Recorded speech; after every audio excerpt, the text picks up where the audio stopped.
पार्थ पवार हे शरद पवारांच्या भेटीला गेले आहेत। पार्थ पवार अजित पवार यांचा मुलगा गोविंद बागेत दाखल झाले आहेत। शरद पवार यांच्या भेटीसाठी ते गेलेत। मुंबई आणि बारामती या दोन्ही ठिकाणी मोठ्या घडामोडी घडतायत। मुंबई आणि पुण्यात मोठ्या घडामोडी दोन्ही राष्ट्रवादी काँग्रेसमध्ये घडतायत। इकडे सुनेत्रा पवार यांच्या भेटीसाठी सुनील तटकरे आणि पटेल दाखल झालेत, तर तिकडे पार्थ पवार हे गोविंद बागेत शरद पवार यांच्या भेटीसाठी दाखल झालेत। यावेळेला पार्थ पवार आणि शरद पवार या दोघांमध्ये कुठल्या मुद्द्यावर चर्चा होईल याकडे लक्ष आहे। काही वेळापूर्वी शरद पवार आपण अपडेट्स घेऊयात आमचे प्रतिनिधी अक्षय बडवे यांच्याकडून।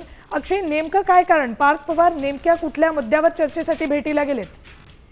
निश्चित आपण बघू शकतोय की काल हे सगळं पवार कुटुंबीय जे ते सहयोग सोसायटीमध्ये होतं आणि काल रात्री सुनेत्रा पवार, पार्थ आणि जय पवार हे मुंबईला रवाना होण्याच्या पूर्वीच पार्थ पवार जे आहेत ते बाहेर पडले होते। याचाच अर्थ की पार्थ पवार जे आहेत ते मुंबईला गेले नव्हते। पार्थ पवार बारामतीमध्येच होते आणि आता काही क्षणांपूर्वी पार्थ पवार जे आहेत ते शरद पवार आणि सुप्रिया सुळे यांच्या भेटीसाठी बारामतीमधल्या गोविंद बाग या ठिकाणी आलेले आहेत।